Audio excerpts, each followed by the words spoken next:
Hello and welcome to Man's Model Moments. Today I'm going to be starting the build of Airfix's lovely 1/24th scale Spitfire that I did an unboxing of previously. Click above if you've not seen that one yet. I'm going to be building this straight out of the box, with no added items at all, to show exactly what you can expect from it. I'm going to try to follow the kit instructions as much as possible, but I will jump about a bit where it's more practical for me to do so, and I'll call that out as I'm going along. Step 1 starts us off with making the basic seat tub, made up of 4 pieces. There are some ejector pin marks, but these are all on faces that are covered up in construction or not visible. This is all straightforward, and the plastic, which is pretty soft, reacts well to Tamiya extra thin.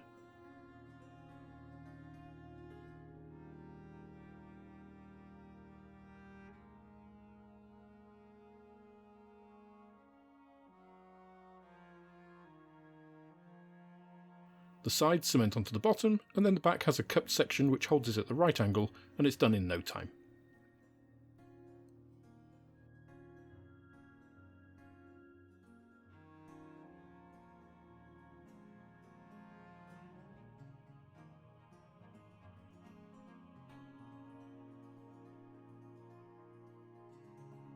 The pieces for the next couple of steps are fiddly rather than anything else, but once located they cement in with no problem.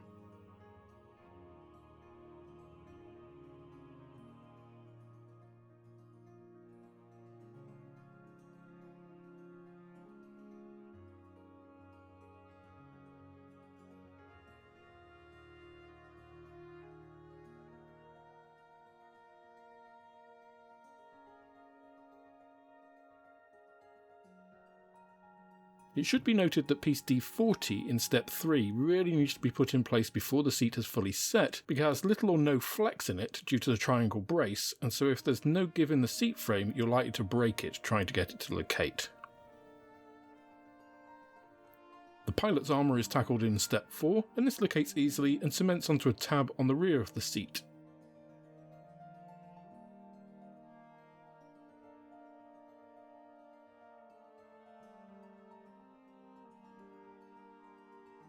I used my tweezers to reach through the rear frame just to apply some pressure on the rear to make sure it was well bonded.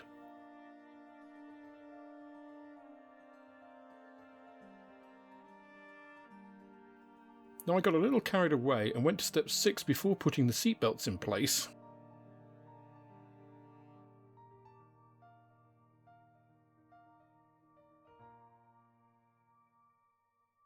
But there's a reason there first, and that is because the seat adjustment lever makes it a bit more difficult to locate the right hand side belt, though it's not terribly hard to do.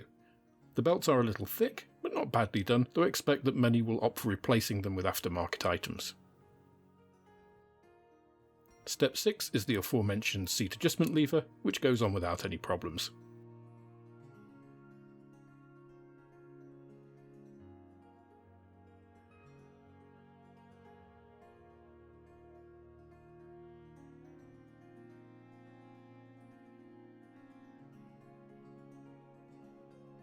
The kit features deeply recessed areas on the fuselage ribs, but of course on the real thing these are holes, so I opted to drill these out. I used the wow stick as it's fast, but a pin vise would do just as well since the kit plastic is so soft.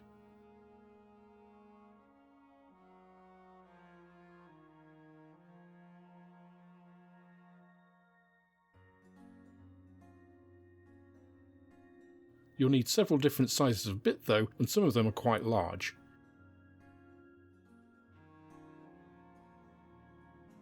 Step 7 itself deals with what I believe is the voltage regulator affixing to the rear of the pilot seat frame.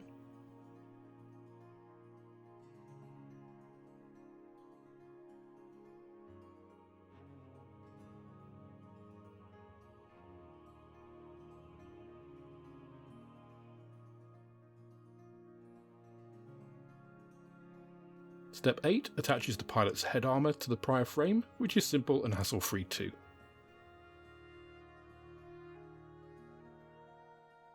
That moves us on to step 9, where we attach the seat assembly onto this structural framework and then put that aside for later.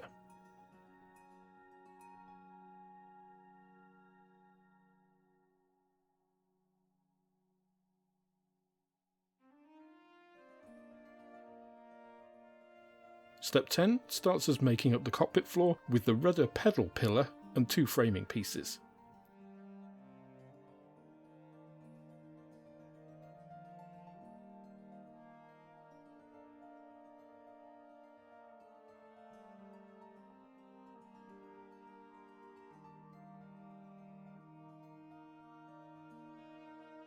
Other than the rudder pillar being a bit fiddly to handle and difficult to say, these are all simple assemblies.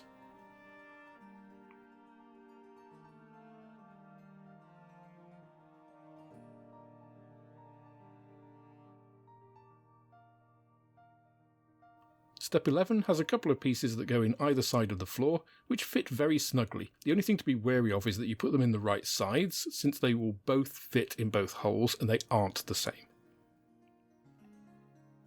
Step 12 is the most fiddly so far and involves attaching the tiny emergency undercarriage lowering lever to its pressure bottle, so make sure you're not doing this over a grey carpet or you're sure to lose one or both to the carpet monster.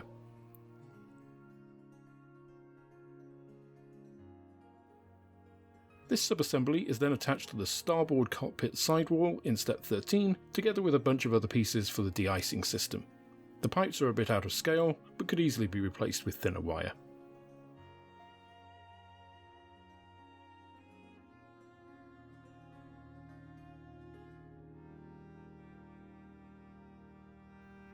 We then moved to the instrument panel to attach the compass, though I didn't add the decal or transparency until after painting, and it's also where I departed from the instructional sequence of building in order to be able to paint things easily.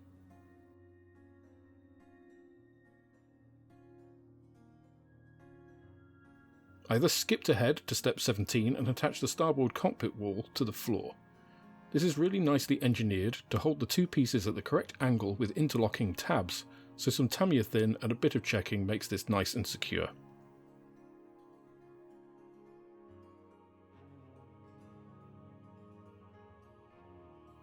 I skipped putting the undercarriage controls on in 18 so I could paint these first, and instead moved on to 19, though only attaching the rudder pedals to the yoke and again leaving them off for painting.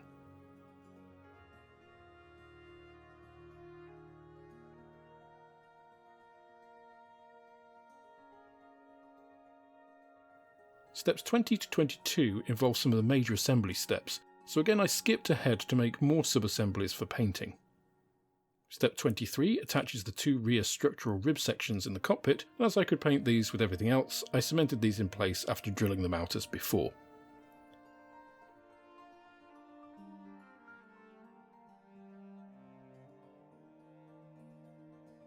Step 24 deals with some struts between these, so they went in two, and I dry fitted the seat assembly in place to do that. Skipping to step 26 brings us to the control column, which is a three-part assembly.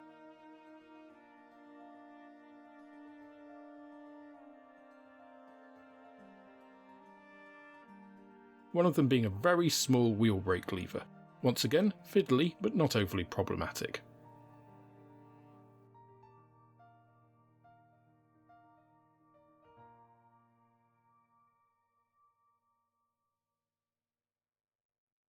Step 28 deals with making the two cylinders and attaching them to the sidewall. I only made them and cleaned them up, ready for painting and decaling to attach them to the sidewall afterwards.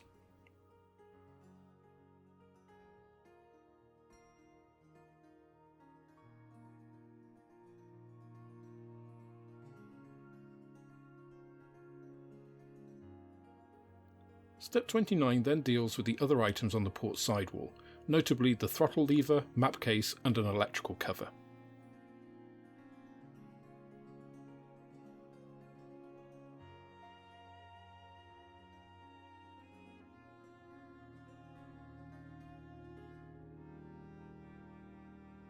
The sidewall detailing continues in step 30 with the trim wheels, fuse box and other controls.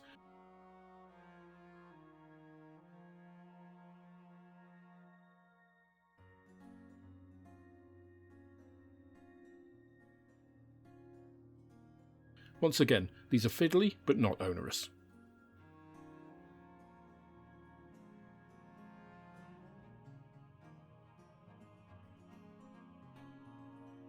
I then went ahead to step 37, which makes the signalling switch box one of the fiddliest pieces of the build with a tiny Morse key to attach.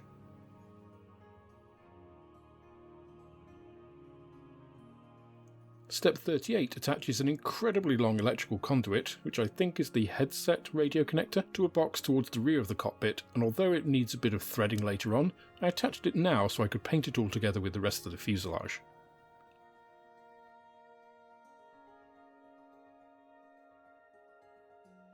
Step 39 preps the port 4 fuselage wall with the radio channel selector and gun camera indicator. We then go to the radio assembly in step 40, and we encounter the first areas of the kit where it needs some attention, though in all honesty we'll not see enough of it to make a difference, but if you're opening up the access panel then you will need to. Part E12 has ejector pin marks on the top that are still visible after the radio is on, and the two L-shaped pieces have prominent seams when joined. I filled all of these with sprue goo and sanded back before moving on. Step 41 finishes off the radio and mount assembly, and I drilled out the strut on this as before, though care is needed as the holes are large and the piece is pretty thin.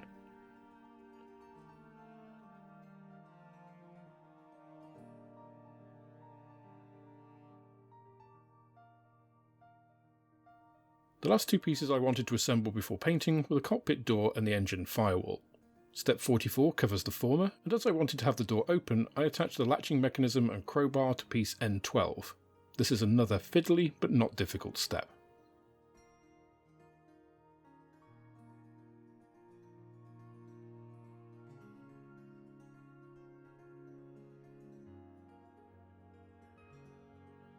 Step 45 sees the top fuel filler attached to the bulkhead, and we're ready to start painting. I wanted to create scratches and wear with chipping medium, so I sprayed all the components with automotive aluminium, and then dulled this down with a coat of Army Painter Anti-Shine. This dulls the aluminium to something more scale realistic, and also keys the paint for the chipping medium, which I find tends to bead on the bare aluminium by itself. I brushed Vallejo chipping medium onto everything I wanted to weather in this way, and left it to dry for the main painting. For the main internal green, I used Hakata Hobby's RAF Interior Green, airbrushed over everything. I then lightened this with Army Painter Scaly Hide, and went back over the centre of the panels to create some false shading. A little Artist Titanium White mixed in and a further pass completed this.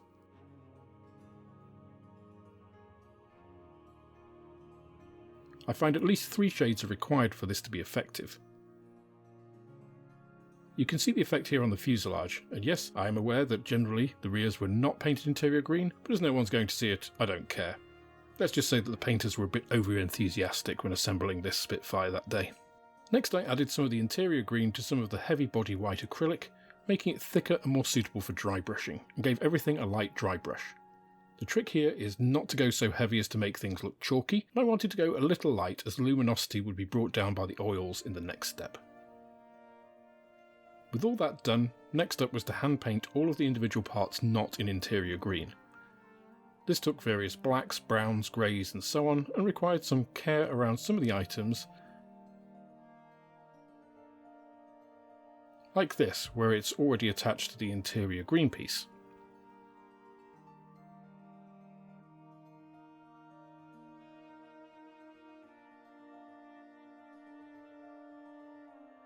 With all the detail painting done, next was to do the paint chipping.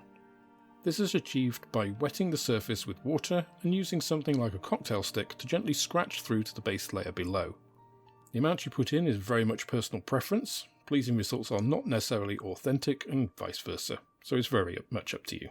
Anyway, after all that, here's what I ended up with. Note that the seat has not been chipped since most Spitfires had composite cast seats in this mottled brown material, though some later ones were metal and painted green or black, and the leather on them was likewise variable. Anyway, no paint chipping on my composite seat. Next is the scary piece of the weathering, the oil wash. I say scary since it always looks like you're ruining your work when applying the wash, but the great majority of this is wiped away of course. Here I'm just giving an overall coat of my homemade oil wash over the surface. When that's dried, I then go back in with cotton buds, these little applicators or makeup sponges, and wipe off the excess, as you can see I'm doing here. If you find not enough is coming off, you can add a tiny amount of white spirits to whatever you're removing the oils with. If you take off too much, you can reapply and do it again. Once more, the amount you choose here is very much up to you.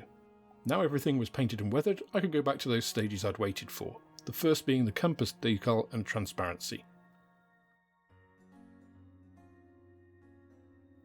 Then I moved on to data placards and stencils, as on the cockpit door,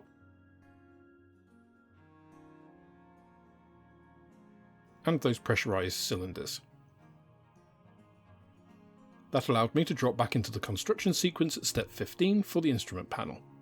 You get two options in the kit, and I chose to use the one with the supplied decals. These take some time and care to use, but the final result is excellent. I then needed to remove the paint from the instrument panel bulkhead, being careful not to accidentally damage the surrounding area when I was doing so. And then I cemented the finished instrument cluster to this. Step 16 has us add the finished instrument assembly to the cockpit tub, and I used Tamiya thin from the obscured side so no glue would be visible.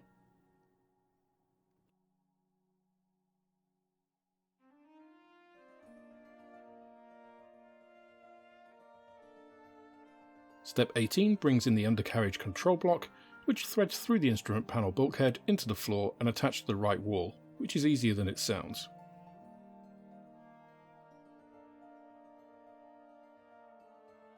Step 19 brings the rudder controls in, which has two rods that pass through a bulkhead and then a hole to put on the column.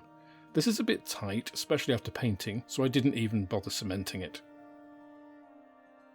Step 20 brings in the raised floor spars which sit over the rudder column and onto the same bulkhead, which is another of those fiddly but not difficult steps. Step 21 brings in the forward firewall, which is a snug fit and just requires a bit of help where it meets the instrument panel at the top.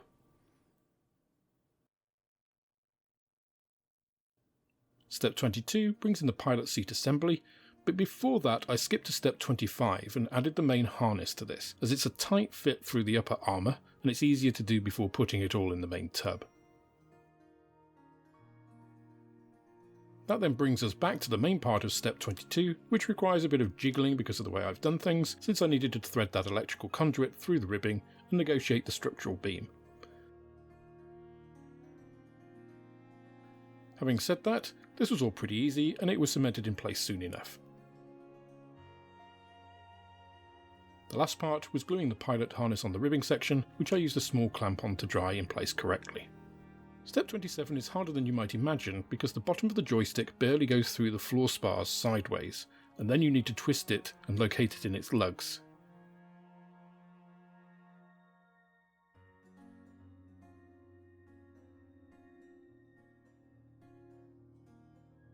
Because of this, I opted to superglue it, using a small applicator to get the glue in place after getting the joystick through the floor.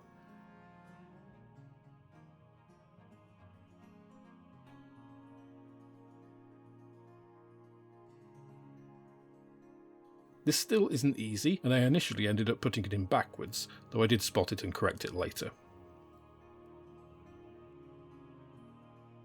Step 28 sees us put the pressure bottles on the sidewall. This leads to step 31 and the closing of the cockpit tub assembly. The most difficult bit of this is removing the paint from all the joining surfaces, otherwise it goes off without a hitch. Step 35 brings in the details to the starboard aircraft wall in the form of the spare deflector gun sight bulbs, a very nice but slightly fiddly clear piece, and the IFF box, which I was surprised to see has no positive locator tab. Step 36 is an important one to prep for and get right, since it brings the almost complete cockpit tub into the main fuselage. As you can see, I'm using contactor cement here rather than Tamiya thin, just to give me a bit more working time and structural strength.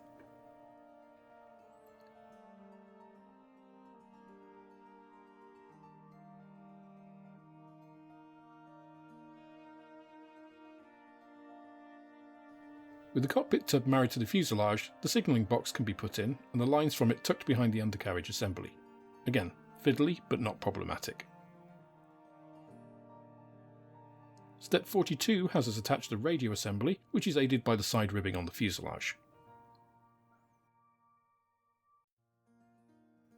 We then get to the final step in this part of the build, joining the two fuselage halves together.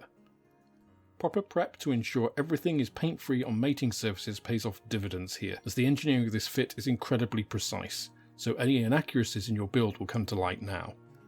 I had a small issue with the gun camera line, being maybe half a millimetre too low, and it prevented the halves from mating properly, and it's that type of tolerance you're working to here. I found clamping the fuselage around the instrument panel necessary, as there is zero play here. So let's see where we're up to and make some comments. Overall, the cockpit is a joy to build, and Airfix's engineering finesse and attention to detail is exemplary. I think the decal instrument panel option looks fantastic, though I don't know why it was moulded in clear plastic, as the decals go on top of it, so you don't see that anyway. Some of the details are a little heavy, like the brass lines and seat harness, but they're not obtrusively so, and there's a huge potential for improving with a few small tweaks or super detailing if you really feel so inclined. There are a couple of tricky areas, the joystick being a standout one, and some parts are fiddly, but overall the cockpit is a really wonderful piece of modelling, and I think the finished article really looks the part. Building it has certainly made me excited for the rest of the build, so I hope you feel that I have shown you enough that you subscribe and hit the notification bell to see that next video. Also, please do comment on whether you enjoy this style of step-by-step video in the comments below. That's all for this instalment of Man's Model Moments. If you enjoyed the video, please click the like button, subscribe to the channel for more like it, and share this video with others you think would also enjoy it. You can also follow me on Instagram, Twitter and Facebook, and if you're feeling generous, then I also have a Patreon, which is absolutely the best way of helping me to grow the channel and produce more content like this. With that, I hope you have plenty of modelling moments of your own, and I look forward to welcoming you on the next video.